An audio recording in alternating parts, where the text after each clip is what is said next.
Two Men, One Message. Let's just talk about how this book actually got started. Mr. Trump, can you tell me why you suggested writing this book together?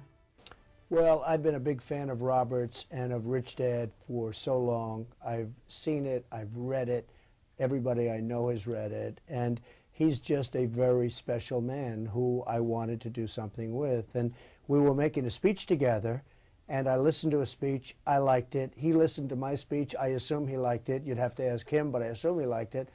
And one day, after one of our speeches in front of a tremendous crowd of people, 61,500 people, he came up to me and he said, we ought to do something together. And I've had lots of #1 bestsellers, and he's had lots of #1 bestsellers, and we're just putting it all together. Mr. Kiyosaki, how did you feel when Mr. Trump asked you to write this book with him? Well, he's right. When I listen to his talk, he always talks about think big. And when we said, let's write a book together, I had to think big. And that's what I had. It was beyond reality at that moment. So I would thank him for, sharing his celebrity with me. Beyond reality television. Yeah. So what has your experience been working together on this book? Well, I just love this man, and his wife, Kim, is amazing, and she's done her own book and books, and they're also really good. In fact, I read it and endorsed it, so I wouldn't endorse it unless I felt the same way. And it's just become a very special relationship, and it's a very easy relationship. It's not like, oh, gee, it's difficult, or it's just a very easy relationship. We think the same way. We have the same ideas, and we love education, and we want to educate people and help people. I think more than anything else, Robert wants to help people, and so do I. Okay, you both come from very different backgrounds. Mr. Trump, you're from the financial capital of the world, New York. Mr. Kiyosaki, you're from the laid-back, hang in there, He's not so laid back. Okay? No, he's not, but Trust he was me. from a place that was laid back. And so how did you guys come together from such different backgrounds? You came from not so much money, you came from some money, and yet you're together. I can answer that question. I think the blessing in my life was in 1965, I left a sleepy little sugar plantation town and went to school in New York. And that was the hardest 2 years of my life, because as you said, I was so lazy, so laid back. And New York, they spit you out, right? I mean, that is not a place that you want to be lazy in. But after the second year, I started to love New York City, and that's why I think, we see eye to eye on many things today, is because New York really changed me. I could never go back to Hawaii again.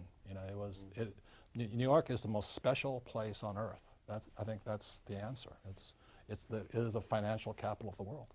Well, New York City has a great energy, and a lot of people are energized by coming to New York. They get off a plane and they're not so great, and all of a sudden they become these energetic people. That's so true. And it does have an amazing influence on people, as it did with Robert.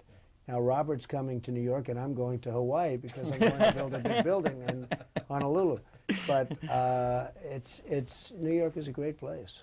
Mr. Trump, are you afraid of failing? I'm not afraid of failing. Life, you look and you turn on the newscasts every night and you see thousands of people killed in earthquakes and tsunamis and hurricanes and all of the problems and wars that we shouldn't even be in, and lots of different things. And when you see all of the problems in the world, what is there to be afraid of? It doesn't matter. To a certain extent, it all doesn't matter.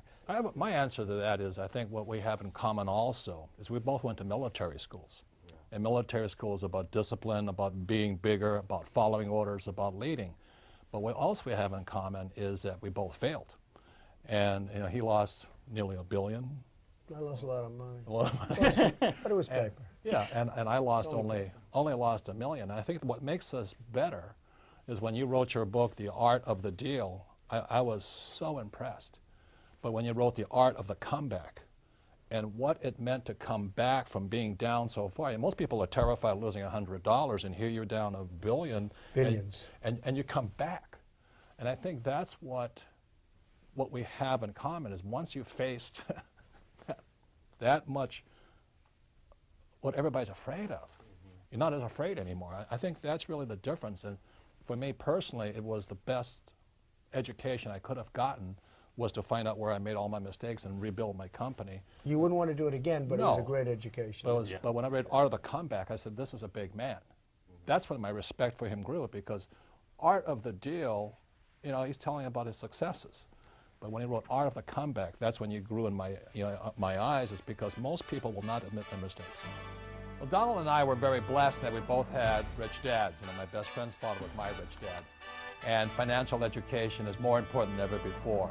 So I thank you for viewing this, and I wish you all the best of luck.